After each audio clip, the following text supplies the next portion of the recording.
Now then, people, and welcome back to the Just Joe Football Show, and it is time for another episode of Before the Whistle Blows, the Premier League preview show. It is game week 11. We have got a jam-packed show tonight with some new faces, some returning old faces, and just some regulars. Yeah, Oscar, that tash is coming along nicely, you know, for November. It's looking good there, mate. You look like Freddie Mercury, bro. You okay? I know, it's not bad, is it? It's not bad. It is what it is. What about you, mate? What about you? How's yours coming along there? Yeah, it's taking me a couple of days, mate, but once the ginge comes out, it just will not. You won't be able to hide it, will you? You're going to look like Keith Lemon, isn't it?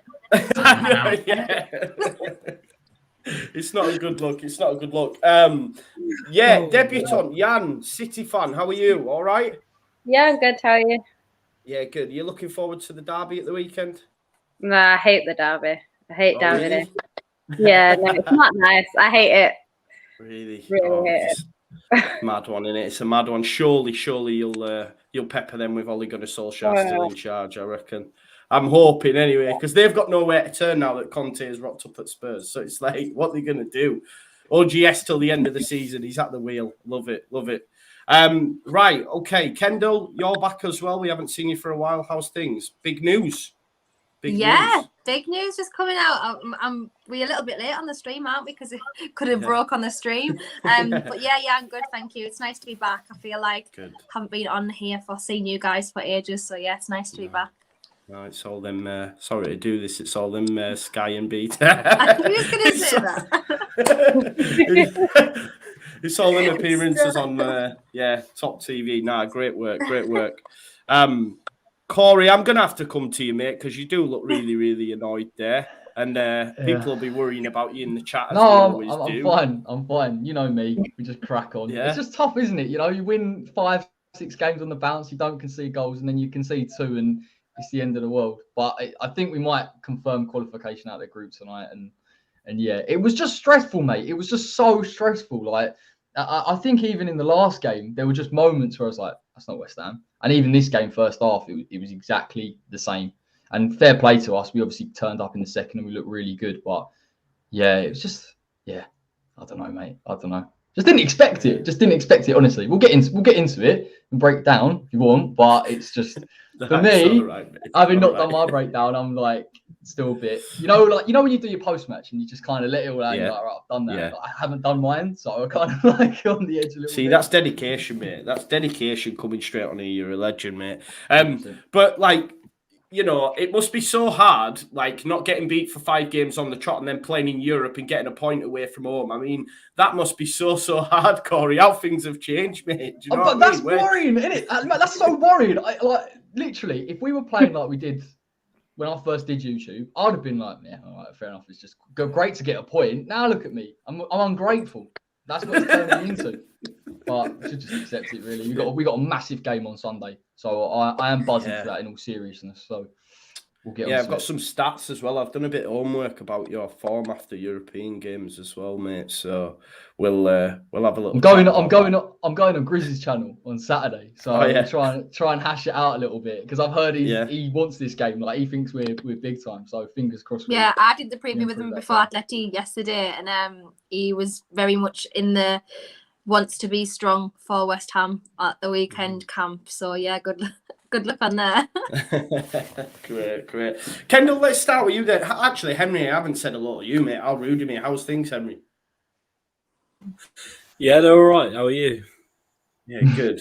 Are you looking forward to the weekend or nervous? No, I'm not looking forward to it at all, to be honest with you, mate. So, but hey, you know, if you don't laugh, you'll cry. Yeah, exactly, mate. Exactly. Ronaldo, man, he keeps just pulling his out, doesn't he? It's the one-man show at the minute, man.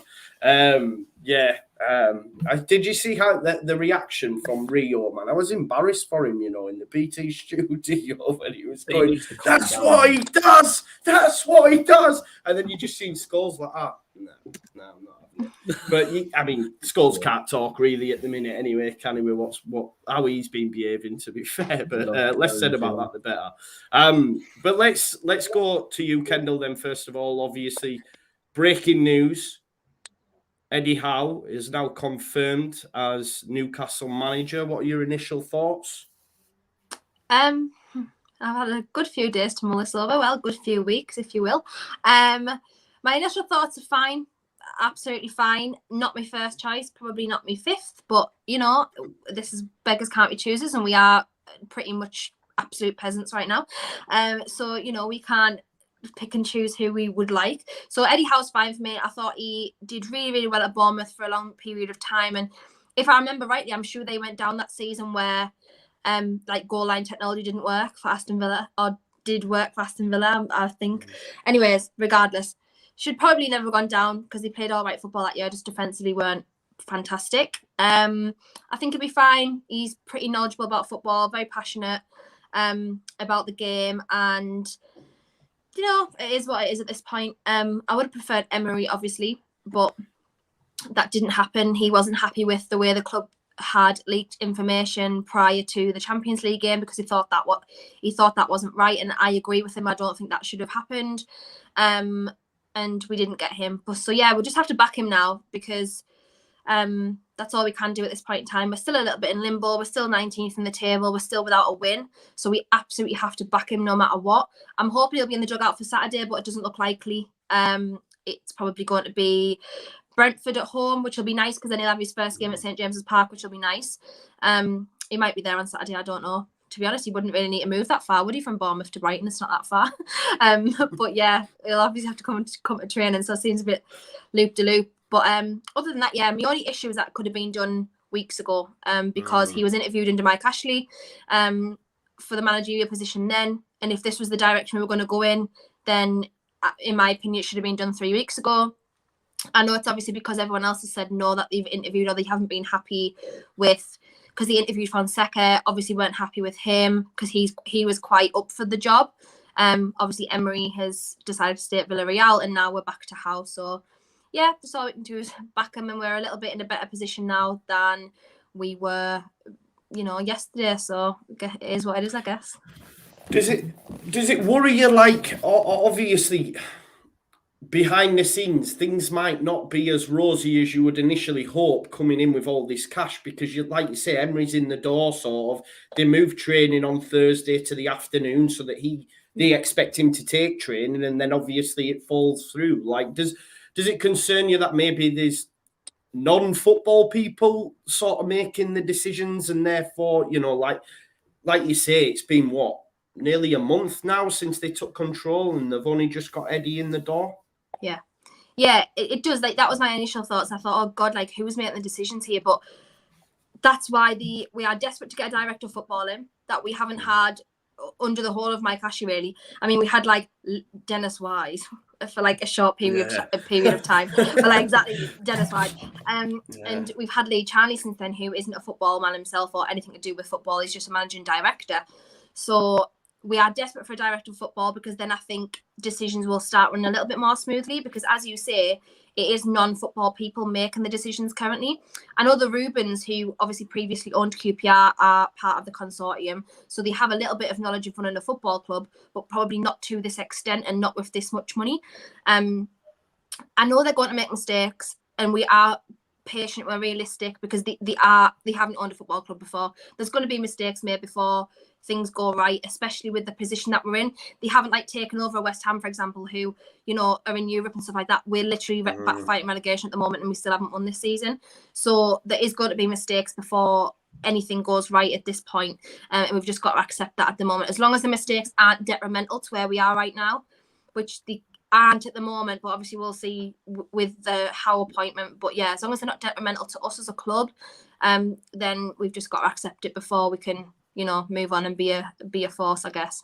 Yeah. I mean, it's coming, isn't it? It's coming. You are going to be a force, so you must be. I mean, yeah, you would imagine so. Surely, it might take long, but obviously Eddie in the door. Brighton this weekend, tough fixture as it is anyway, because Brighton they're a decent side, aren't they? Yeah. Graham Potter's a great manager. I wonder if Newcastle maybe sounded Potter out. You don't know, do you? Because it'd be someone I definitely want if I was. You know what I mean? Because he's great. But do you expect you'll get a result at the weekend, or are you just thinking, look, let's get this weekend out of the way, Eddie Howe in the door, and then we can start after the international break? Yeah, I wasn't expecting anything from this fixture really necessarily. We always have traditionally struggled against Brighton. It's always kind of been a draw or we've lost against them. Like no matter when we've played them, even in the Championship, we struggled against them then. It's just, you know, like every team has a bogey team. They seem to be ours for, well, everyone's ours this season, like, but normally they're ours. So yeah, just if we can go into that game with a fresh mindset, knowing that we're actually in a better position than we were, like we have a manager now, I think that'll be a little bit better. If that team selection is anywhere near the same as it was for Chelsea and Crystal Palace, we have absolutely not a chance in hell of getting anything out of that game. If we go in and start and play a 4-4-2 or like 4-2-3-1 or 4-3-3, just anything like that, if we go to a 4 at the back, I would maybe have a little bit more confidence. But if we go 3 at the back again and play with the wing backs, we'll just have no chance. So yeah, just get this weekend out of the way. Not expecting anything from it. And if we can, then it'll be nice, I guess. But we really, really don't need to lose because we're already 6 points from safety now. So if we lose again, then it'll be even more of a struggle. Yeah, it's horrible being down there, man. It's minging. Oscar, do you think it's a positive appointment, Eddie Howe? Yeah, I think it's certainly better than what they had in charge beforehand. You know, with Steve Bruce and that lot. I think it's a much better fit. He will play on the front foot a bit more. I've always associated Newcastle when Newcastle have been good with just good football, high scoring games, entertainment. You know, maybe not the best defensively, but you know they'll score goals. And when you got Saint-Maximin, Wilson, Willock, even Almiron, I think will hit form under Howe. I think all these players will enjoy working under Eddie Howe because you can have criticism of Eddie Howe saying that he might be naive from time to time. He might get battered by the better teams when he was at Bournemouth and that lot. But tell you what, they play good football. That's the one thing you can say. I think a couple of comments have come in about that. That's a big thing. And yeah, you can't just play good football. You've got to get the points as well. But it'll get the fans on side straight away. You know, St James's Park, if you start well at St James's Park, that is some atmosphere, to be fair. I remember when we went, you know, to St James's Park under, I think Newcastle had Rafa in charge in the Championship. You know, I think you were battering those first 20, 30 minutes of the game and you're thinking, this is a tough place to play. You know, when St James's Park gets going. So that's the big thing. You know, I don't think you were ever really getting that under Steve Bruce. You never play on the front foot. So, yeah, I think it's a good fit in that sense. The only thing I'd say about Eddie Howe is when, like, second part of his time at Bournemouth, didn't spend very well. You know, in terms of he wasted a lot of money in that time. I think that's a fair thing to say. I think obviously he brought in Solanke. A couple of another one. He spent they were expensive as well, man. Yeah, that's the thing. And obviously Newcastle, you'd assume he's going to have a big transfer budget. Although, what I will say, he's going to be able to pick much higher caliber of players than Dom Solanke, isn't he? So, yeah, I think it's a good shout. I think it's a good move for Eddie Howe, to be honest. You know, I think he's done well to get himself a job like that. And yeah, it certainly makes, from a Leeds point of view, I think I do think he'll keep Newcastle up, to be honest, with the talent he's already got there and what he can add in January. I suppose he's worked with some of the players before as well, like Wilson, Fraser, things like that, who we have already. So I'm expecting, you know, Matt Ritchie as well, which I forgot about actually. And so yeah, he's worked with them before, which helps. Apart from Ryan Fraser refused to play from in the last 6 months of his time there, so that might not go too well, which I'm glad. If he wants to banish him to the dressing room for the rest of his life, please, Eddie Howe, we will love you for the rest of our lives. But yeah, I totally agree, Oscar, 100%. Yeah, good. It's funny when you say, like, from Leeds' perspective, because I'm like, no disrespect, Kendall, but I'm like, for me, Norwich, Watford down, and then there's one more spot in contention, and unfortunately for Leeds, we're there, and I just hope Newcastle continue to lose, and then I'm safe. You know what I mean? Then we're safe because we're in a scrap. Leeds fans won't have it. You know, all this 8th in the form table. My eyes don't lie to me. We've been playing rubbish, and the teams we've got. Who said that? 8th in the form table? What, in the last 2 games? No, have you not seen it, bro? All week on Leeds United Twitter. We're 8th in the form table. Twitter, we are 8th in the form table in the last 6. But they're not taking into account that we've played Watford, we've played Norwich, we've drew with Burnley, and then drew with Wolves, I think. Newcastle. And then we got beat. Yeah, and Newcastle's in there as well. So relegation threat in Leeds, yet we're 8th in the form table. It's like, Yeah, but we have played absolute Mate, dross. the eyes never lie. Yeah. Stats might and tables my might. eyes The don't eyes lie. never lie. Trust me. No. On players, on teams. Yeah, I get you. I'm Corey, sure you've seen us against Norwich. We were rubbish, bro. We were rubbish. Yeah, I was worried. I was worried for you. Yeah. I was really worried for you. I just thought how reliant you were on Rafinha was just unbelievable. Because you've said it, and I just thought, oh, surely not. They've got more going on. But don't get me wrong. I think Rafinha has the potential to be a world-class player. And I think if he played in it, with all due respect, if he plays in a team and he's playing regularly in a top team, then you'd see that. But listen, I believe in you lot. I do believe in you lot. Something will click and it will turn. It's on you. It's literally on you. If you change as a team, you go back to what you were doing, you'll be fine. It's not the level of opponent. So when you're only contending with yourself as opposed to the rest of the league, which is what Norwich are, because they're so far out of their depth, they've got a problem. Whereas I think you can sort of come back from it a little bit.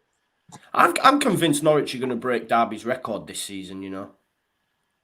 I think they will. They're woeful. Can you see what they're on now? 2 points? Might be us. 2 points, yeah. Can you see them getting 9 points? 2 points and 3 goals. Yeah, it's not good. And they've got Brentford at the weekend. So, like, if they don't win that, then they don't, aren't they, really? Because Brentford are in a bit of free fall. I know people think they're amazing at the minute, but they are in a bit of free fall, I think. But we'll have Brentford to, are like we'll the have new to you see. guys. No, but that's the thing. They're not, though, man. They've lost like 3 or 4 on the bounce, I think. Have they? I You haven't hate Thomas Frank, to didn't be you? honest. Yeah, I think that's another thing as well. I'm jealous of the new Leeds tag. I'm like, nah, I'm not having it. But right, let's talk Manchester derby anyway. We've not heard from Henry or Jan yet. So, Henry, talk to us, mate. What are you confident going into this game? Or, I mean, is there a little part of you that thinks, let's just get battered again and they'll have to sack him regardless of who's available? Oh, I hate doing this, man. I hate doing this because it puts me in a really uncomfortable position because I can't win. I can't win in this situation I'm in right now. I cannot win. I'm going to get stick one way or another, whatever I say. I'd rather lose the game heavily than lose 1-0, if you know what I mean. And that's going to sound terrible, but it'll mean the manager will be on the edge rather than, oh, it's okay, you can have another bloody 6 months or whatever. Not having that. So, I want him gone as soon as possible. If I'm being honest, this club legend nonsense. I'm not having it anymore. He's not a very good manager, and when a manager's not very good, you get rid of him. As simple as that. So I don't back us at all, really. But United can do weird and wonderful things, and when you've got Ronaldo in your team, you just never know what's going to happen. Yeah, for sure. So obviously Varane's, I'm not gonna lie, mate. I was so happy when I seen he was injured again. I know I shouldn't be, but I'm like, he spent all this dollar, Come on. Varane can't stay fit, and Sancho can't get a game, mate. I mean, it's to be fair. Have you seen Varane's performances? Yeah, but he's been better. He's been amazing for us. He's been our best player. Yeah. But he was the reason we were doing okay in the Atalanta game, not getting pumped. So, and then when we went off, he kind of just we just fell apart. And it was, again, when you got someone that's that good quality, it shines over all the management stuff. You just don't tend to notice that as much. But my word, do you notice it when he's gone? How will he line up then? Will he? Because he won't play with a free if Varane's not fit, will he? Surely. I think he will. Or really put I think he'll go. I think he'll go with Maguire, Bailly, and Shaw at the back. Oh, really? No, Lindelof, no. Lindelof. I think Lindelof's not properly fit yet, so I wouldn't chuck him in there. Well, we found out with Maguire against Leicester, you don't put a player that's just gone back from injury back in the side because he ends up spooning it back to one of the Leicester strikers. Embarrassment. So I go safe and I put Shaw left centre back and Tellez left wing back, but we're in a mess at the moment and we're missing our best defender and this could be a thumping, another one. Do you know, let's say for example, I think he was given, they've said anyway, or what's been saying is that he was given 3 games, wasn't he? Obviously, the Tottenham result was more about Tottenham and Nuno as opposed to Man United being amazing, I guess. And obviously Atalanta, Ronaldo, keeps you in the game or gets you a point, came up clutch twice. Do you, if I expect City to win this, I do, and win it well, but if in the international break they do push the button, who's the out there for you now that Conte is not around, mate? Who would you want in charge that's available? Anyone. I've said it before. Anyone. Get someone. Me. Steve Bruce is available. Yeah, legend. Man United legend. I'd take him over Solskjaer. I'm not even joking. I'd pull the trigger on Rapid Vienna's left wing back to manage better than Ole Gunnar Solskjaer. It's just utter dross this, and it's hero ball, and it's not. It doesn't work. It only works for so long when you've got good players. But we saw it happen when it was at Cardiff, didn't we? You tried to play this kind of this crazy 4-2-4 stuff, and they got relegated. Right, that's a Man United manager in the making. Yeah, staggering. What about Wazza? Get Rooney from Derby. I've heard this being thrown around a little bit, to be honest, and he's doing all right there. So what you want about that?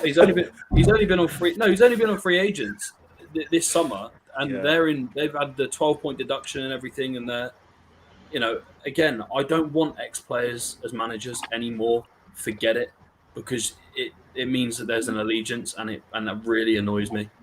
There shouldn't be an allegiance with a manager from previous, unless he's a top manager. It doesn't make any sense, and it means the fan base becomes divided straight away. Yeah. I honestly, mate, and I meant it as a joke. I'd love you to get Wayne Rooney in. I'd love it. They do better with him. They do better with him. I swear to you, he's not that bad. Well, we've been up against him in the Championship when we went up. He was playing for them. Was he playing manager or what was he doing? No, he played. You're playing over Fred, wouldn't you? Yeah, probably. Yeah. He's probably good at the moment, but I think he played. Was he? He went to play manager for a bit, didn't he? Then just became a pure manager, didn't he? I'm at Derby Uni, so I watched Derby a fair bit, and I watched him when he was a player, and he was just levels above the Championship. My God, he was obviously put on a little bit of tub. He'd had a few takeaways, but who can blame him when you're in that part of your career? But he was still streets ahead of everyone else, and getting paid a lot of money to do it. So I loved it. I'll never forget, because obviously what happened with us against Derby in the Championship playoff semi, and then the season after we'd won the league. The players had been on the piss the night before. We had basically a second string team, and they had to give us a guard of honour, and we battered them 4-0. It was brilliant, man. I'll never forget it, man. It was class. Fair enough. Jan, talk to us. Surely, I know you said you don't enjoy them, but surely you're thinking another cricket score like the Liverpool game. Oh my God! Do you know what? I hope so, but I don't think it will be. I think it's going to be Man United play that football that City struggle against, that counter-attacking kind of style. And I think with City at the moment, we're not on great form. We're kind of trying to walk the ball into the net, which we always do, but it seems to be it's not really working too much. So we've seen it against Palace, we've seen it against Southampton, where we just couldn't score, and it looked like even if we played for the rest of the day, we still wouldn't have scored. So I worry about that. I think if we score first, if we get an early goal, and say we get, I don't know, say we go 2-0 up in 15 minutes, it could be a cricket score. It could be a really big win. But if they score first, I think City will struggle to win. If we go 1-0 down, I don't know what it is about City, but when we go 1-0 down, it's like our heads go. So, I think it's going to be a tough game. It's going to be close. I think 2-1 either way. We've seen Ollie versus Pep. And it's actually, the record, I think, is 4-4. But I think Ollie's have come in the Prem. So it's gonna be a difficult game for us. It shouldn't be, because we're much better than them. But Manchester derbies are just I don't think form really comes into it too much. It just seems to be all the players are up for it. I think our record at Old Trafford is better than at the Etihad. So I think if we are going to beat Man United this season, it will be this weekend. But yeah, I just think Pep loves saving Ollie's job as well. Yeah, if anyone is Ollie in, it's Pep. So I don't know. It's just between him and Ronaldo, they're just saving his job. So yeah, I don't know. I hope we win, but yeah, maybe like a 1-0 in the 90th minute. That'll probably save Ollie, and we get the 3 points. Yeah. That might be perfect. But yeah, I don't know. I love that because I remember Hussam came on, man, and he said Klopp's. I'll never forget. He went Klopp's Ollie in because he got to 5 and went, let's just chill out now. Let's chill out now and just. He was like, oh, I love it. No. Honestly, it was brilliant. Yeah, I was listening to something earlier, and they were saying that Pep hadn't won at Old Trafford since 2019, which I suppose, I don't know. It's not that long ago, really, is it? It's not that big of a thing. But for me, at this moment in time, I get, it's a derby, it all goes out the window, but you could say that for the Liverpool game. I just think Man United are so bad now. That's why I'm worried. Yeah, I get it. It's like, it's like me last week against Norwich. They're that bad that you sort of worried, aren't you? You think, I know it's a totally different thing, but Man United are that bad. Norwich have got nothing to lose, have they? They just go out and do whatever they fancy. That's why I'm worried about playing them as well. Well, we just as bad, to be fair. So that's why I'm worried. Kendall, do you give Man United a hope in this one, or are you like me? Do you think they're just going to get battered? As we've all said, though, as Jan said, they're like the clutch team. When Ollie needs a result, he gets a result. It's as simple as that. Every single time he gets a result, Ronaldo is his clutch guy now. He'll just save him no matter what. So that's always the concern. I think Man City are just levels above Man United at the moment, but I mean, on paper, probably not attacking wise, they're not. But in general, as a team, as a coach team, the manager, just everything about City is just far better than Man United at the moment. Sorry, Henry, but you'll probably agree, to be fair. No, you carry on. It's true. But yeah, that's the problem. Ollie gets a result when he needs one, and when he's under pressure, and that seems to be when he gets the result. So, yeah, is it at Old Trafford as well? Did you say? Yeah. So, bit of a. I'm with Jan. It could go completely either way for me. That I'm convinced they're going to get battered. It's going to kick off my footballing weekend. Some chronic 12:30 early kick-off. Man City absolutely batter them, man. Oscar, what are you on that? Are you on that, or are you? You just never know with City. I've said it before. They either just struggle to get that first goal in the game. If they score early, they normally score 5 or 6. And I could honestly see it being, if they score in the first 10 minutes or something like that, they'll batter Man United. No doubt about it. It's just one of those games but obviously it's got spoken about a lot about Man City not having a striker. If they've got prime Aguero on that pitch going into Saturday, I don't think there's any doubt that they're battering Man United. But it's just, you're thinking, just taking the chances with City. That's the only thing you got a slight doubt about. But I'm looking at that midfield battle. Scott McTominay, Fred, Pogba against Gundogan, Bernardo Silva, KDB, Rodri, people like that. It's a complete mismatch, isn't it? It's a complete mismatch. And then you've got obviously Grealish, Foden, Sterling, Mahrez, whoever they play, it's going to cause Man United problems. And no Varane, Maguire's totally out of form. I still think City win the game, but maybe not quite as easily as they should. I'll probably go 2-0. 2-0, I reckon. What did you say, Jan? No, Pogba's out because I think he got a red card. Pogba and Laporte. Well, that's advantage City and Man United based on current form, isn't it? Just keep it coming in, man. Keep it coming in. Keep the negatives for United coming in. It's painful to listen to at this stage. We've got everyone missing, and we're terrible. And we've got McTominay and Fred in midfield. If there's that's what worries me. Trust me, the worse you are, the more worried I am. If you are on form, I'd be like, come on now.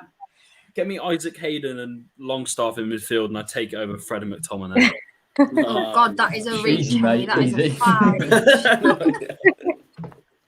definitely not. Corey, what are your thoughts on this one, mate?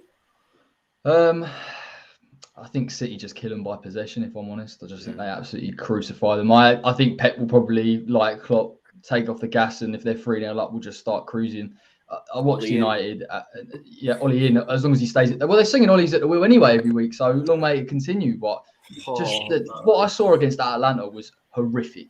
The shape's horrific. The build-up's horrible. The goal against Maguire is just nasty. For the life of me, you're in serious trouble when you're having to play a back five just to plug the gaps between your defence because your coaching's unable to do it. And even though I completely agree with what some of these people have said, City in terms of lacking a number 9 and having that player in the final third that could just find the space from the cutback, it does hurt them in terms of killing games off. But you look at players like Grealish and Foden, they'll be fancying this, running at Manchester United, Gundogan with late runs. I just think there's just too much. They're just too much. So I'm going to go 3-0 Man City. Yeah, I'm going big as well, I'm going to go 4. I think it'll be 4-0 City. Jan, you said 2-1 either way, right? Yeah. I hope it's the City. We should be beating them. It's embarrassing at this point to lose to United. I can't. I love it. I'm so happy that it's embarrassing to lose to this team. It's embarrassing.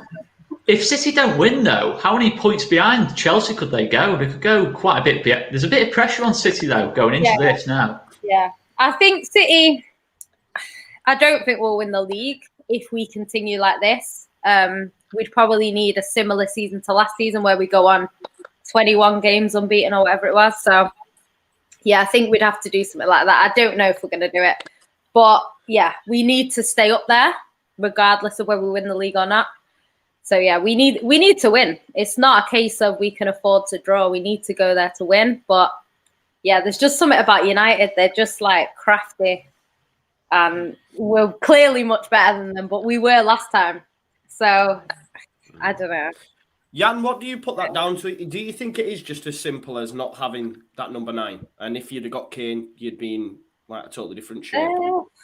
It's a difficult one because, like, we play sort of the same way. We try and walk the ball in. We always do that, regardless. Even when Aguero was there, we still did the same thing. But it's just... For me, what I always say, because a lot of City fans are saying we don't need a number 9, we don't need that striker. But for me, a striker's first instinct when they get into the box is to shoot. So you get, obviously, your strikers that do it naturally, and then you get players like Salah. Salah would do that. Like when Salah gets in the box, even though he's not a striker, the first thing he's looking at is, can I shoot from here? And then he'll shoot. With our players, they're always looking for that extra pass. And sometimes it's just not needed, especially when we play against big defensive teams like Crystal Palace. And even, to be honest, against Bruges in the first half, like, they're so big and they were just blocking absolutely everything that we tried. And there was didn't look like there was really like a plan B.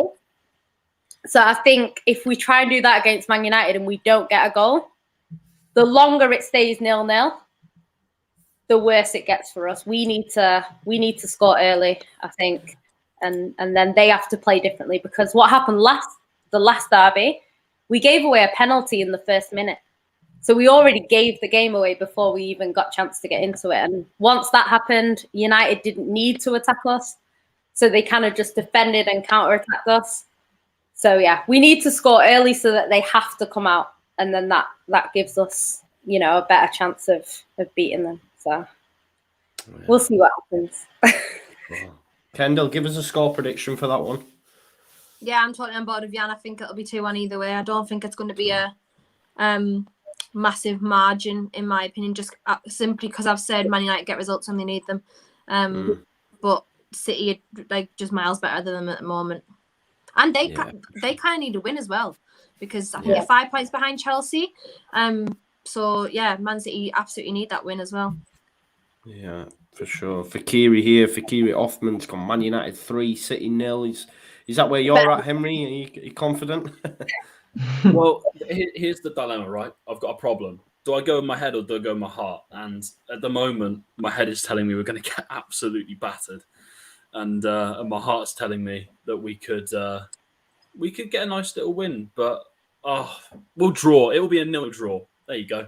Oh, don't say that, man. Oh, Nil-nil say Normally, that. normally the games that you want to be good at. Yeah, You're no. dead. Ollie will be Yeah, buzzing it's though. true. Imagine It a will be. clean sheet against City. Oh, Ollie, the confidence I mean, level would just be unreal. Give Harry Yeah, Maguire a Ballon contract d'Or if that happens. Definitely. Oscar, have you given me a score prediction? Yeah, 2-0 City. 2-0. Diaz will pocket Ronaldo. Well, I hope he does anyway. Definitely. Let's hope so, mate. Let's That's- hope so. Wishful thinking, but fair. To Him be and honest, Bruno if anyone Fernandes. is used to Ronaldo, it's going to be Diaz. He plays against him all the time in training. So, yeah, hopefully he can. Pocket job, I think. Let's hope anyway. I want to have a little chat about Everton Spurs. Spurs, obviously, now, actually, guys, first half, 37 minutes in, 3-1 up. I know it's only Vitesse Arnhem, but if that's Nuno, it's not 3-1. Do you know what I mean? It's probably still, they're probably losing or they're stuck at 0-0 at this point. So we're already, we've had Son score, Lucas, Kane assist. So Kane already getting involved, which is something we're not used to this season. So Corey, do we expect an instant upturn? Because Everton have started to slide a little bit under Rafa. Yeah. It's not going as good as it once was. So what are your thoughts going into this one? Yeah, I obviously haven't seen because the game's going on at the minute with Spurs, Yeah. but I take it they're doing quite well. I think Conte's gone straight to that 3-5-2. I think, listen, I know I was on a show this week and we were talking about Spurs' squad and where they can be competing. I think with Conte, I know they say they need a few more players here and there. You've got Kane, Son. I know Mora's a little bit inconsistent. Højbjerg was decent last season. They are still a strong outfit and they are slightly concerning me. Everton have fallen to bits, I think, since the Core's gone out. Calvert-Lewin's not playing. Obviously, he was on Monday Night Football the other night, so that'll tell you everything you need to know. And I think Everton will be okay. It really worries me if you're an Everton fan and you look at it and you think, why is Rafa's teams? Why are they just sort of falling to bits in very short periods of time? Like you just associate being organised, keeping their heads. But the Watford game for me was mad. I didn't see the Wolves game, but I imagine the pressure will mount. The fact that he's a former Liverpool manager is a problem as well for them. I think Spurs could win this a 3-0. I know it sounds a little bit over the top, but the game's 3-2, by the way. Game's 3-2, and Helvet just scored. Yeah. I'm It's loving it. Conte can't The solve everything. timeline stinks at the moment with positivity from Spurs fans. I'm tired of it. Jesus, it's been one day, man. Just because I'm so negative, I don't like positivity. Defending's pretty stinky at the moment. I'm not going to lie. Oh, it's atrocious. Wow. see that's the thing. I mean, though, they've got like Ben Davis playing on the left of the back three, and that. That's the other Conte's thing, got a job in his hands. To completely contradict what I've just said, they still have players like that in there. Do you know what I mean? Yeah. So it's like, how does Conte mitigate that? Is it just organisational? Is it just purely because some of those players are awful? And the back, how does he take the Spurs out of Spurs? Essentially, you can't. Tottenham will break Conte. If any club can break Conte, it's Spurs. 100%. It would be amazing if that happened. I'd love it, mate. It's a bit tragic. It would be amazing, man. Because, like you say, So I've seen. I'm literally seeing Conte out on my timeline. Listen, What we is had just to give you an idea of what this has done. We had Elena, right? We all know Elena. We had Elena on this show whilst Tottenham were playing in the whatever trophy it is, man, the Europa League conference-y thingy. And I was like, "You've got a game," and she went, "I'm not watching that stuff." And then 2 days ago, I seen a tweet, "Tickets for this game," and I was like, "Oh, like that is it." Ridiculously come straight away, tickets in the door, get me to say Conte. So I was like, I was dying to tweet, but I thought, nah, I'll leave it. But it was funny, man. It was funny. Oscar, thoughts on, obviously you're close to a lot of Everton fans living close to the area. Are they really starting to turn now a little bit? Because obviously the Liverpool connection won't help, will it? Yeah, I still think the big one for Rafa is that Merseyside derby. It sounds mad but just that one game, how much it means to Everton, how much more it means to Everton fans compared to Liverpool fans. That'll be the one that defines the season ultimately. If they win that game, I think the Everton fan base are all behind him. Honestly, it's a bit tin pot really, but it does actually genuinely mean that they can be bottom of the table and win that Merseyside derby and they will be all Rafa in kind of thing. But I think at the moment, Corey touched on it, Doucouré, Calvert-Lewin out, They only just got Richarlison back in. They're all massive players for him, especially Calvert-Lewin. You know, presence in the box. When you're having to play Rondon, I mean, he's not. You're in trouble, aren't you? Let's be totally honest. He's not going to get you the goals Calvert-Lewin can. So, from what I saw as well, they weren't even that bad against Wolves. It's just defensively is the problem for me. I think going forward, get Calvert-Lewin in, Richarlison, Gray, Townsend. There's goals in that front four. And Doucouré obviously playing box to box. It's defensively that's the problem. You don't associate that with a Rafa team at all. They concede too many goals. You know, conceding 5 against Watford's one thing, but don't keep many clean sheets. To be fair, it's a bit of a Conte thing, really. You know, there's only so much you can do with the defenders you've got available. Mina, Keane, Coleman, even Pickford, they're always going to make mistakes. So they obviously need to recruit in that area. But I still think they'll be okay. I still think Rafa's a better fit than Ancelotti was, just because of he's used to managing under those lesser resources and that lot, you know, in his last couple of jobs. But yeah, it's that Merseyside derby. I'm not sure when it is, but I think it is coming up soonish. The problem for Rafa is if they go 1-0 down in that game, Liverpool fans will start singing Rafa Benitez, he's a red or whatever it is, and then he's in trouble then. He's honestly in trouble. So many Everton managers have lost momentum, lost their jobs off the back of Merseyside derbies. And unfortunately, it could be the same for Rafa. Yeah. Honestly, I'm still convinced Rafa's gutted he took the Everton job after what's happened at Newcastle. I'm convinced of it. He would have been in the job immediately. They wouldn't have even been a question. He would have just been in that job immediately. I'm convinced both parties thought about it. Both Newcastle and Benitez thought, tell you what, Benitez, I honestly think if Benitez had been approached by Newcastle before Howe, I honestly, genuinely think he'd have took the job. Apparently it was only someone said his payout was 30 million. I thought, oh, that's a bit steep, right? But then apparently, like, reports came out that 10 million would have been enough, according to sources and things like that. Honestly, I would have just said, right? If they had done that, I don't think any single Newcastle fan on this planet Earth would have been angry about it. I genuinely don't. It'd have been bouncing, man. Newcastle fans love him, don't you? Yeah, I think that he's such an integral man. Like, he has so much integrity about him, and like just the type of man he is. I don't think he would leave Everton, but I think he probably would have really, really, really thought long and hard about it, considered the job. Oscar, I think you're right. It just seemed like this takeover was coming at a completely wrong time for everyone, because like Ranieri, who probably would have been maybe on my list, like not necessarily high, but in terms of keeping us safe, he got the job at Watford. Rafa obviously went to Everton. Jose went to Roma. So like they're people who I thought would have just walked into the job really. So yeah, but it's like a bittersweet because I like to see him fail at Everton because I'm like, get in. But like half the time I'm like, we don't have many more. Don't like the Scouse Mackhams. We always call them the Scouse Mackhams because they love Sunderland. Everton, I just don't have a clue why, but they love Sunderland. They are an odd fan base. I mean, most of my family's Everton fans, but they are odd. I'm not gonna lie. There's so many Everton fans I love as well. I have friends who are Everton fans who I really, really like, but just as the idiots in the fan base. I mean, there's one in every fan base, I guess. But like the idiots in the fan base, they just love Sunderland and they always have done. And Everton fans hate us for some reason. I don't know why. So yeah, it's nice to see them fail a bit. It's almost like haha, but at the same time, I like, oh, Rafa, like I feel so sorry for him. Like I just can't help it. I do.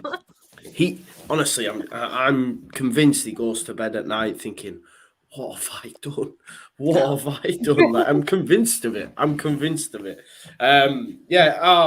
Henry, thoughts on Spurs? Do we see an instant upturn? As a Leeds United fan, I'm concerned because we've got them after the international break, and I'm thinking, look, we're going to struggle against Leicester at the weekend, and then we've got to contend with the Spurs Conte side that have had a few weeks of preparation and will probably spank us. But do you think we'll see an instant upturn in the league against Everton?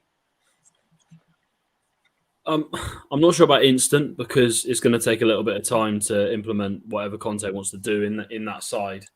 I can't imagine Ndombele doing very well on the bleep test, and Conte is very hot on fitness and stuff like that. So I can't imagine some of their players doing particularly well when it comes to the strength and conditioning side of things. But that will take time. But when it does come, And when they do click, which will probably be, I'd say in a month to 6 weeks, they'll be looking good. Yeah. I think, honestly, I'll carry on, sorry. No, I was going to say, who do we think gets the chop? Do we think Ndombele will get the chop? Dele Alli, etc. Do we think these are going to work under Conte? Well, this is make or break for them in their careers. If they don't work under this manager, I mean, they're never going to work under any top manager.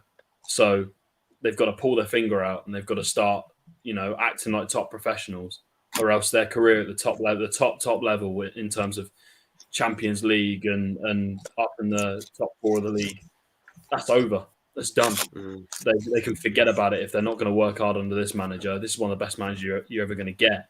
So, Dele Alli needs to sort his shit out, sort his attitude out, start training properly. And then Ndombele, if you have to run 60 minutes for this manager, you do it because, at the end of the day, he's going to benefit your career with trophies and with accolades, because that's what Conte does whenever he goes to clubs. And if he gets the wrong impression of some of these players first time, they're done. They're out the window. They're out the door in January. Kendall, are you worried you'll end up getting these players like an Ali? I suppose you shouldn't be worried. Like, it's still an improvement. But do you think in January you might see someone like an Ali coming on loan, people that aren't really making it? Yeah, I think so. It'll be like, as someone said earlier, like on Twitter, it's been known, we'll have a team full of mercenaries for a little bit until we actually establish ourselves again. Because, like, realistically, who you're going to convince to come, depending on where we are by January, who you're going to convince to come at that point. It's like, you're not going to convince, like, utterly world-class players to come at that point. You're just not. But what we're going to have to do is shop around the bottom half of the table's best players. I think that's probably the direction we're going to go. Because Tarkowski's don't be coming for Calvin or Rafa. Don't be coming for Calvin or Rafa. Calvin Phillips was mentioned actually quite a few times, but I don't think so. Like Tarkowski's been mentioned, Ward-Prowse has been mentioned, Jesse Lingard, Van der Beek, like things like that. And to be honest, any single one of them, I wouldn't mind. John Stones has been mentioned, who I would cry if we got John Stones, I think. Like, just the level, we were begging for Phil Jones. The utter difference from Take that him. is Take insane. him. Just do it. Jones to John Stones. I love it. So yeah, I think it'll be a team full of people we don't necessarily want long term for maybe the next 2 seasons, and then we can go from there. But technically, we could spend 300 million in January, and we'd still be all right. So, in terms of financial fair play, so yeah, a bit mad, really. Oh, that's showing all right. I know, yeah. So rather flicking the out like 300 bags, nothing. Just how much dribbling, God? It's better than £300, man. That's what we used to get under my cash. I'm milking it. Yeah, to be fair, your ice baths were bins, weren't they? That's, no, they literally still have. They got rid of them like maybe about a year ago. They got rid of the bins and paddling pools. That's God's honest truth. That's modern. I think Chelino. What did Chelino drained the swimming pool at Thorpe People had to Park. bring in their own lunch. Yeah, and they had to bring in their own lunch, genuinely packed lunches. And there was once he made them pasta before a game. He made them a pasta. Honestly, it was mad. And like because they drained the pool, because there was no pressure, all the tiles just kept popping like off the swim. Yeah, it was brutal at Leeds when Amanda Staveley and our husband went and visited the training ground for the first day. She walked in. Oh, this is a God's honest truth, not like an exaggerated quote. She went, "No offense, but this is absolutely awful." Like the new owner said that about us, so that's where we're at our Premier League club. The Sports Direct complex or something like that. I can't wait till them signs get ripped off our stadium, because it's been made official today. Like Mike Ashley ceased his involvement in St James's Holdings and ownership of the club. So I think the Sports Direct's running until the end of the season, unfortunately. But yeah, once they're down, I think everyone will be having a bit of a party at St James's Park when they get pulled off. Good stuff. Right, let's do West Ham Liverpool, Corey. Calm down now. You calm down now, mate. I just want to ask you. I just want to ask you quickly though, just for me FPL. Antonio played tonight. So will he play at the weekend? Do I need to bin him off? No, I wouldn't bin him off. I think if we are going to get a result against Liverpool, that's the guy you're going to get it from. It's a shame. Yeah. It's a shame tonight that Dec played 90 and Antonio played and Creswell played a full game. It was a bit disappointing. Obviously, West Ham fans going into the game tonight were on the fence as to what team we put out, because for us, we don't have a great squad depth. We have to try and manage it effectively. And I went with, you start with Declan, you start with Antonio, you get the job done early. Needless to say, it didn't quite happen like that. And we threw on Fornals and Bowen. So I don't know how that's going to influence Sunday. I imagine Moyes will just go for broke with the international break after and hope the players don't break down. But it's a tough test. I was actually slightly encouraged by what I saw by Brighton against Liverpool. I don't think Liverpool are completely infallible. Yeah, they've got some fantastic players, and we obviously have to be disciplined. But for me, when we come up against these big teams, like we've done against United, albeit we lost, we beat City in the Cup, it's just about being brave at times. And I think we've got a good enough first team to compete with these teams and give them a test. But yeah, I'm looking forward to it, man. I'm looking forward to it. Of course I am. We got the results where we needed to last week against Aston Villa, Everton, Spurs. Now it's just a test for Moyes and the team and see how far we've come. Yeah, because I think both your losses in the league have come after. This is my big stat. I mean, it's hardly like groundbreaking, is it? But both your losses have come after midweek games in and we've been at home. And we've been at home actually after each of those. So that's I was thinking to myself, actually, I've seen us lose twice against Brentford and United, so we're too good. But I suppose to lose to Liverpool, the form they're in at the minute, it's not really such a bad thing, is it? Salah inevitable still. I got a bit of I haven't got a theory on that. Salah is inevitable. He's absolutely world class. I just thought it was interesting how Brighton played against him, and I just felt that he wasn't getting that kind of space inside as much as he has against other teams. And I think there is a tendency from West Ham fans to say immediately, go to the back five, go free midfield, go to up front, let's just counter attack on them and deal with the wide areas. But I'm kind of thinking, even in formation, if we just stick to what we've done and play that game plan superbly and just be disciplined, something could happen. Definitely with the players. I mean, I've got to say, Ben Rama tonight is the best game I've ever seen him play for West Ham. It was absolutely like Brentford level. Like you saw him in the Championship. Just the second goal was phenomenal. He just teed You him were up comparing it to Messi before you came on. BA, mate. I weren't. You know I wasn't. That's Jared Bowen, who didn't get an England call up, but we knew. I seen that actually, and I seen Ian Wright's tweet about the England thing, and I thought Ian Wright was bang on, you know. I see people say like Kane and Maguire have been in terrible form. You got people like Ben White, Jared Bowen, Emile Smith-Rowe, all these guys that deserve to be in there, and they're not in there, and it's a joke. Well, I think Kane shouldn't be in there. No, really? He should. I mean, you've got to have Kane. I know what you mean. No, but he shouldn't be, though, should he? If you're going to pick not on form, he shouldn't. Not on form. I completely agree. I'm sort of on the fence a little bit. The reason why I was so keen on a Gallagher and Emile Smith-Rowe, a Bowen, definitely a Ben White, was because we're playing San Marino and Albania, and with all due respect, we are going to beat those teams. And I think, in particular, you can make a case that maybe Emile Smith-Rowe can't get in there for the forward players. I'd even concede Bowen when you start talking about Foden, Mount, Grealish. But Gallagher's a completely different ball game in midfield. I just want to see what he looks like. I just want to see what he's like in that midfield. So he'll be gutted. But seriously, Southgate's got to start sorting it out now, because Mings is still in that team and he doesn't deserve to be anywhere near it. No. Can't he was dropped by Villa, weren't he? He was dropped by Villa. He came on at 2-1 down. They lost 4-1, and he still gets in the England team. What's going on? It's because he's left-footed, isn't it? That's literally it. Yeah. It's because he's left-footed. He's rubbish. He'd be in League 2 if he was right-footed. Yeah, you're right, man. He won the lottery with his left foot. That's right. He's like, to be honest, though, it's true, because my son, I mean, he's only 2. He's left-footed. And I went, what? He's got a chance now. He's left-footed, man. That's what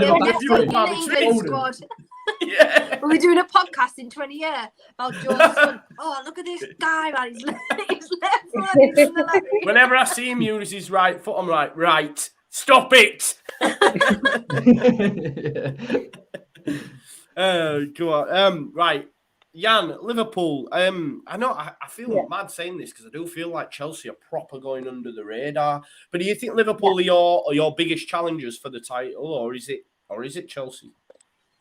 I did predict before the season started.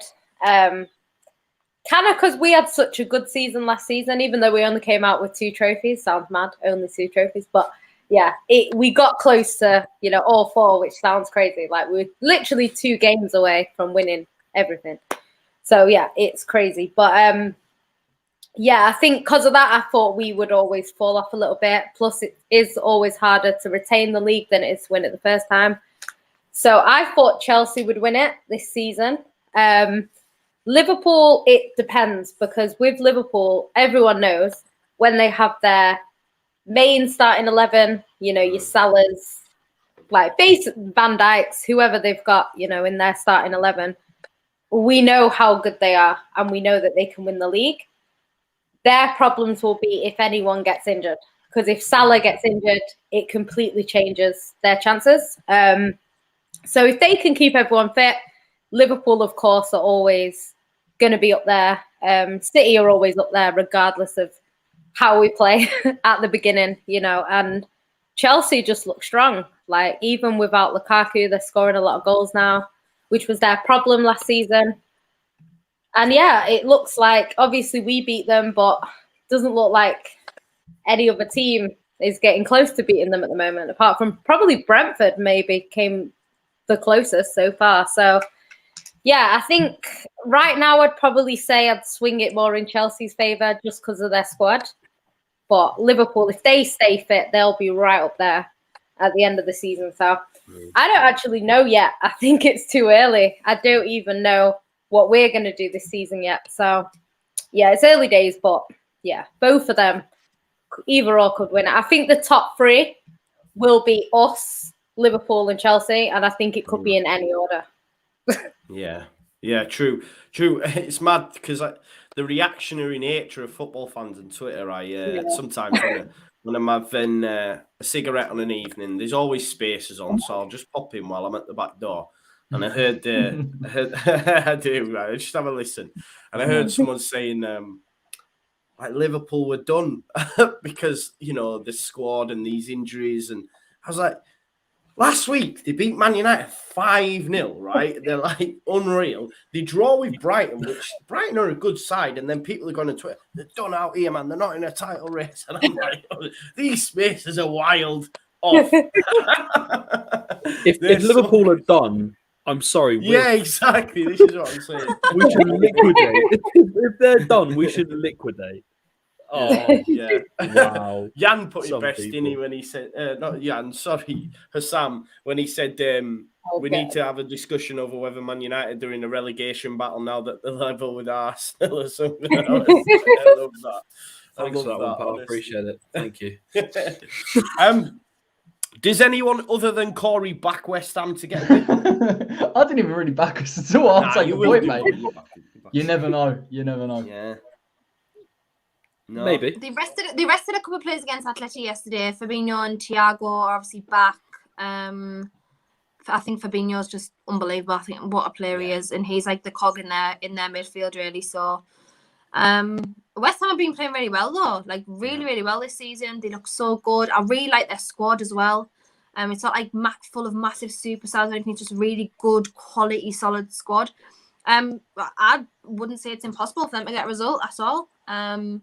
But just with the form Liverpool are on at the moment, you just would probably swing their way just a little bit with Salah and things like that. But Liverpool have dozed off a couple of times this year, though. They've dozed off a couple of times in games when they're 2-0 up, and you're thinking, you do that in a game against a side that can punish you. You're in trouble. Someone suggested they've like lost a lead like 6 times in the last 12 games or something like that. Yeah, it's crazy. So if they do it against West Ham, they will be punished. So they've got to be careful. Yeah, it'd really mix it up. I mean, if West Ham were to get a win in that one, it's a huge, huge result. And it just, like you said, I seen Grizz on Twitter speaking about how the big one was actually West Ham as opposed to Atletico, which is a madness when you think about it. Really, it just shows how far West Ham have come, man, and it's class. And listen, Man United are in trouble and not keeping in that top 4. Believe me, and at the start of the season, I thought everyone that was nailed in, regardless. That was nailed in, whatever happened. But Ollie's that bad that there's a case for teams breaking into 4th. That's true, though, isn't it? I know it's funny, but it's true. No, it's so miserable. Arsenal, Spurs, West Ham. Wolves is a wild one, but I still think Wolves will get Europe this season. I've been really impressed with. I think Bruno Spurs will Lage get top 4. Wolves. Do you reckon now because Conte, that's them? Yeah, well, I think they'll sign people in January because I think he's got a budget. Yeah. Well, I mean, if he wouldn't have signed if he hadn't got a budget, so he'll have God knows how many 100 million to spend or something in January. He'll go and get some of his ex-players at Inter and players that he's worked with before, and he'll bring them up. If he's going to bring in someone like Vidal will kill someone on that training ground. I'm not even going to question that. He's a nutcase, but he's what you need in that Spurs side because they're so fickle. So. Yeah, I think they'll get top 4 personally, just because they've got a quality manager and they've got backing now. So it's this or bust. Yeah, I can't even believe they got him. Like, what? Based on what? I don't know. I don't know if you guys seen that guy on Twitter or TikTok rapping about Spurs. I don't know if you have caught that. It's like a TikTok video. Tottenham can never, ever allow Conte to sober up. They can't. Honestly, they must just wait. Honestly, Daniel Levy must have been there spiking his drinks or something, because what is Conte thinking? It's such a big risk for his whole career. On TikTok. I think a gal tweeted it because the guy's rap. He's done this rap and he speaks about Tottenham's history. And is it the same guy who always does the raps? I forgot his name now. He just won like every game put what history you want about? Like what? Yeah. There is. I was getting absolutely slated on Twitter because Jamie O'Hara did a little interview and was like, "Oh, Tottenham are back now." I was like, back from what? It's the most embarrassing. I hate that geezer so much. I swear he talks about West Ham. I thought that as well, Kendall. Back from what? Like, and everyone was like, "Oh, I can't believe Newcastle fans talk." And I was like, "But I'm right." Tottenham fans think that they're our rivals for some weird reason. I don't understand. Even back in the day, we still were better than them. They've always been a cup team. Don't get me wrong; they've won a lot of cups along the years, but it's been a long time. It's not like they've been winning every year. So they're the weirdos that brought out DVD after winning the Capital One Cup.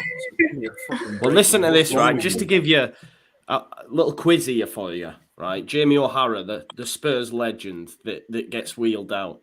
He was there between 2005 to 2011. Who can tell me how many appearances during that time? Now, I don't know if this is 34. 12. Oh, you bang on. Bro.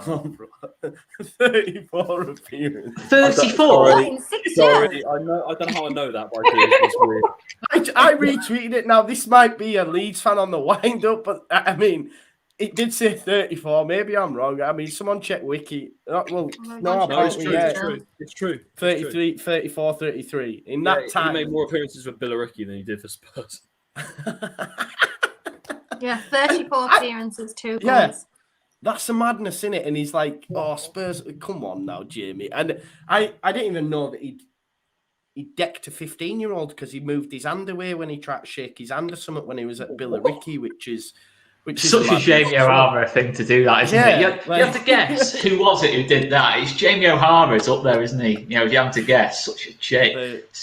He's just a classic Spurs player, though, isn't he? Just all mouth and just in that no action. Years as well, he was out on loan 5 times. Honestly, that's why it really vexes. It really vexes fans when he speaks like derogatory towards your club. Yeah, like he'll speak about Leeds United and Bielsa, and I'm like, mate, you cannot do that. Like, what are you talking about? And he was Billericay coach for a while or something, and it's like you just can't. But that's the whole point of TalkSport. It's all about reaction. Children. Yes, that's why him and Carroll would be great in a room, wouldn't they? Have you seen that video of Jimmy Carragher googling the guy who sat next to him? Yeah. That's worrying. Richard's laugh is just the best ever. He's like in a proper kink about it. Yeah, that's worrying. He's proper done him as well with that, and by taking a photo. I thought it was brilliant.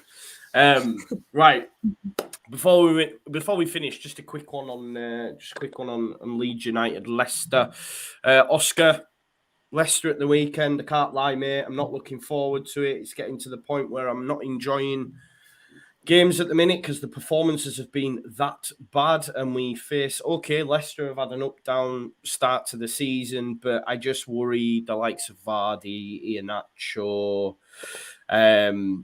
your man Tielemans. I mean, we very rarely have a midfield, so the fact that he's going to be in there on his own at times, just running the show, I'm really concerned, mate. What are your thoughts going into it? Oh, we're 8th in the form table, mate, if you didn't know. Mate, we're Leicester. Leicester. LUFC Twitter, that's it. Like, I had to be We're like, Leicester. no, I'm not letting you do this. Look, if you're looking at a Norwich game and saying if we play anything like we did against Norwich, we will have a problem. But I don't know. I think Leicester are flattered to deceive a bit this season. I don't think it's Leicester of last season. No, Leicester battered us at Ellen Road last time around, but we did beat them away. And you just look at that game away from home last season. It's the first time I really think against a top team where we sat in a little bit and just hit him on the counter, and we beat him that way. I just think maybe there's a case to do that in this game. Obviously, if Llorente and Cooper, I think have formed a good partnership. I think defensively we've been a lot better, certainly since Llorente came back in. I think it's a couple of clean sheets. If we have conceded, it's only been one. It's not been conceded 2 or 3. It's been 1 goal. We kept ourselves in the game. We've just got to get through this period. Try and get a couple of wins under our belt. I think it is going to improve as the season goes on. Obviously Bamford's out, Ayling obviously being out. Just get those guys back in. Try and settle on the midfield. I would personally start Forshaw. I would start Forshaw in this game, just so we can have someone who can keep the ball. Who naturally can keep the ball a little bit. Alongside him, I'm not sure. Obviously, Calvin goes in. That's a straightforward one. But alongside him, Click, Dallas. We've just got to find that right midfield balance. I do think going forwards, Rafinha, James, Rodrigo's obviously got himself a couple of goals.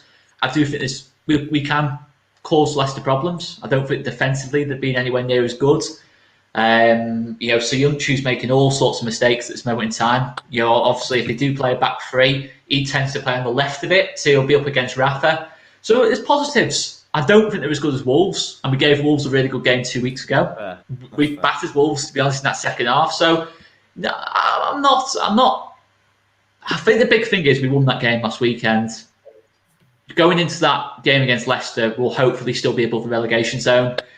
We just need to get a couple more wins on the board, and then we can just start to relax a little bit. Because look, we know Norwich are down, and we're just hoping there's 2 teams worse than us. But it's one of them. We're only 10 games into the season. It's just the fact that we started the season so badly that it's been highlighted so much, because we had runs last season where we weren't great, where we struggled to win games. But we can't forget. But you can't forget, we did lose 4-1 to Palace last season away from home. We did have that Brighton game last season. Yeah, but bro, we were good in that game. No, we weren't. Yeah, just we were not good. We conceded 4 goals to a Roy Hodgson team. No. Wait. That never happens. Wait. No, but Bamford also has that chance where he points and he's got his fingernail offside that he puts in the back of the net. We were in games. What about the other 4 goals, though? Bro, we got beat by Man United 6-2. Yeah, all these, but people were saying, even we were getting plaudits. I didn't agree with it, but we were getting plaudits from people watching them games saying they were playing, they tried to have a go. This season, we're not doing any of that. Look at the game against Newcastle. We were rubbish. And I said it after. I can't believe we didn't win that game. I think Newcastle were not great and we were rubbish. But the key thing is, rubbish. We're not conceding. Defensively, we've been much better the last 4 or 5 games. And I know we're not. Look, your eyes don't lie to you. Corey said it. Might be 8th in the form table. We're not at where we were last season. No one at the football club, Bielsa, the players are going to say we're at the level we were last season. Your eyes don't lie to you. We're struggling to play a bit, with that free-flowing style we played last season. And only really Rafinha out of the attacking players has produced what they did last season so far.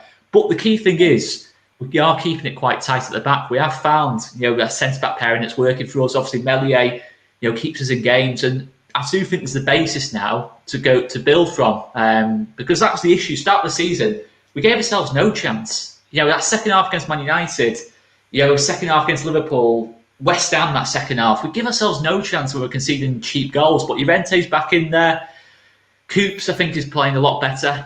Strick, I thought, was superb against Norwich, to be honest. And look, we need to be more free-flowing. We need Click back on form. We need to find that midfield partner for Click. in front of Calvin. We need to We need decide a new on the midfielder, formation. bro. That's what it is. We need a new midfielder, full stop. Well, look, the fact of the matter is, we went for Conor Gallagher, we went for Lewis O'Brien. The club knows that. That's the thing. The club knows that, and I do personally think in January we will plug that gap. But obviously, it's between now and January. I think the problem is the elephant in the room is December. That run of games in December that we've got. That's where because instinctively, and the players might be thinking this as well. They're thinking, if we don't win like 2 of the next 4, we're putting a lot of pressure on ourselves to need to get results against Chelsea, against City, against Liverpool, against Man United, all these teams in that lot that we play in December. We've got the same run in December as well. We've got a similar run. It just adds to the pressure. Arsenal, Liverpool. That's what we've got. Chelsea, City, Arsenal, Liverpool. But Joe, did you not think that? I thought that Norwich game, you can't underestimate the nerves going into that game because everyone else won around us. Burnley, went above us in the table. There was pressure on that Norwich game. It was just win at all costs, that Norwich game. There was no composure to it at all from either team. I just thought it was one of those games. It was a bit of a championship game, wasn't it? It was just scrappy. I wasn't expecting anything different. I thought we'd be a bit better than we were. I'm not going to lie. I thought we'd at least create against. I didn't think. I mean, the goal we scored, the winner, it was basically Kabak just gave us the ball back. That's what I'm saying. It's an error. But then we made an error at the other end of the pitch as well. Yeah, true. If Krul saves it, we won all, and we're giving Norwich points, man. It's just not on. One positive though, mate. Leicester have basically gone full strength tonight against Spartak. They're losing 1-0, but they've gone with the back three of Amati, Evans, Soyuncu, which will be their back three at the weekend. Samari, Perez, Tielemans, Bertrand, Castagna, Daka, Iheanacho. So you could argue there's only Ricardo Pereira and Vardy out of their starting 11 there, and they're losing. So Victor Moses scored, by the way. Victor Moses. You'll probably be going Tottenham. You'll probably go Tottenham. Probably. We'll have to wait and see, man. He'll be getting all them 38-year-olds and that will Conte. But we'll wait and see. But has anyone... Kendall, obviously, you've seen Leeds United this season. Anyone else got any thoughts? Relegation? Are we going down? I don't think you'll go down. I think you've got too much of that little bit extra quality in the likes of Rafinha and the likes of Calvin Phillips, things like that. I don't think you'll go down. I don't think you'll finish as well as you did last season, obviously. And I don't really know what's gone on. I don't know whether it's been a case of like the way that your players being found out or what. I'm not sure. I don't know. I haven't watched that in that much depth. Obviously, only against Newcastle. So I'm just like throwing things out there. But yeah, I don't think you'll go down. In my opinion, no, you'll be fine. You'll be fine. Yeah, sure. You've got too much depth, and you've also got a bit of cash in the bank if you necessarily need it in January. So, I think you'll be fine. I think other clubs are more in danger. Yeah. Sorry, what were you saying, Corey? No, I was just saying I don't think they've got that much depth at all. I think that's probably what the problem is. I mean, it's what in terms of that midfield. I know Lewis Bates coming through. He scored a brilliant goal the other day, by the way. Unless Leeds are going to start accelerating people like Geldhart and a couple of others. Creswell obviously did well against us, and I know defensively isn't where the issues lie. I think you've got to go in January. I think Marcelo Bielsa has got to, unless he already has, identify a centre midfielder out there that's going to come in, that's going to get alongside Calvin Phillips. It's going to give you, because it's interesting. You think with that midfield, and you think with that man-to-man pressing that you'd have enough players to deal with teams, and yet every time I watch Calvin, sometimes it just feels like he's so isolated all of the time. You just need a player just to take the load off him, and Calvin does so much in terms of pressing and sitting and picking the ball up. Bro, this is the problem, yeah? You start YouTube, you meet Joe, and then all of a sudden it's like, do you know what? Like, Leeds, I don't mind Leeds. I find myself shouting at the telly, go on, Calvin, come on, I know you can do it. It's all it's mutual, man. I was bigging up Rice the other day, and Hassan went to me, "Why are you bigging up Rice?" And I went, "It's that connection, man. Calvin and Rice." I've got a soft spot, but look, I mean, I've said it before. Against Norwich, you were awful, and you got to call a spade a spade. Really, that's it for me. And hopefully you turn it around. But you'd never back against Marcelo Bielsa. You just wouldn't, would you? Let's be honest. You want someone to get in there, G them up, bring them back to where they were last season. It's him. He's invented that team. He's invented that coach. That's what I'm saying, bro. And just for any Leeds fans, just while we finish up now, because I know people have got to shoot in that. Marcelo Bielsa is undefeated against teams in the bottom 6. He doesn't lose to teams that are in and around there. He's not lost against a team that are in the relegation zone yet, winning like 7 and drawing 2 out of the games that he's played while we've been up here. So I think we will be all right, but I just wanted to get general opinion. But we are going to leave it there for this week's episode. Great episode. I want to thank the guest, debutant Jan. Thank you for being here. Thank you. If you need to shoot, quick time, because I know you can leave now if you want while I say bye to everyone else. But thank you very much, Jan. Thank you. Thanks for having me. Thank you. Bye. Right, the link to Jan's Twitter is in there. I don't know if it's YouTube. It came up Neek Sports. I don't know if she's a regular on there, but I put it in there. So make sure you check that out as well. Kendall, thank you for being here as always. Great to have you back. Don't leave it too long between each episode next time. It's been about a year, I think. Just shout me, man. You can shout me anytime. Just let me know and I'll come on. But thank you for having me again. It's been nice to be back. No worries. Thank you very much. We do have just as well, Monday we have a review show, and yeah, so you'll be getting locked in now. You've said it live on air. You'll be held to that. We've got the return of David as well. David, the Spurs fan, who went into hiding after. No way! Yes, he's coming back, bro. He's come out of the shadows, has he? Yeah. Really? I said to him, he stopped answering my messages, right, when he got battered by Arsenal. He was giving it the big one on here. And then all of a sudden, just like Elena, Conte's coming. He's like, get me on your next show. So we'll have David. How much do you want to bet that David's got an Italian flag behind him when he comes on? 100%. 100%. They all have, man. They all have. 100%. Definitely, yeah. Listen, Henry, thank you again, brother, for being here. I know you're behind enemy lines on the Leeds show, but you're getting a lot of love in the comments, you know. Everyone always says, I know he supports them, but he's on all right. I thought I'd be getting hella abuse, but man, I've managed to sneak behind somehow and come out. We'll see if we can get you cheering on Leeds United games like Corey does. I think that might be a little no, don't go that far. No, you are pushing it. We know what side it is when it's nice try. It was always worth a shot, wasn't it? But not going to happen, mate. Sorry. Corey was gutted when Antonio scored that 90th minute winner against us. It was why can't the teams just share points? I was thinking, I wish I'd paid a shed load to get in that away end on that day. That would have been, I would have been right a couple of rows in front, honestly. Yeah. But I actually saw something on Instagram quickly about people talking about West Ham away fans. And after that game, it was interesting the respect between Leeds and West Ham in terms of that atmosphere. And a lot of West Ham went up there and said, unreal, like a proper football stadium. So yeah. Not gutted at all. Not gutted at all. Can get there. We're getting a lot of that this season, actually, now that fans are back in grounds, is that, you know, it was the same. Like you say, the Wolves fans were saying the same, the West Ham fans were saying the same, and I just hope that, you know, this talk of an expansion at Ellen Road to 55 and all this sort of stuff, I just hope that when that happens, that isn't sort of pulled out from the atmosphere, because you do run the risk of that. I know a lot of people it won't. Are you sure? Well, a lot of people who go away, bro, a lot of people who go away regularly and have done for years in the Championship have said now when they go away, it's not the same, because there's a lot of new faces. What, on the away games? Yeah, because it's Premier League, it's a whole new section of fans. Well, you're limited to 3,000 as well, aren't you, every game? Yeah. We're used to having like 7,000 at Blackburn or 6,000 at Preston, yeah, whatever it is. It's just like we're limited now, aren't we? Yeah, and you get Arsenal reducing your ticket allocation because of persistent standing. That is the worst thing I've ever heard in my life. That the fact that they reduced our ticket allocation by 3,500 because we stood up. Don't be a football fan. Just don't be a football fan. Yeah, just sit there. Yeah, just sit there. Arsenal's probably my least favourite away day anyway. The Emirates is so quiet. The atmosphere is absolutely dead. That's not a myth. It genuinely is a dead atmosphere. It's awful. It's horrible.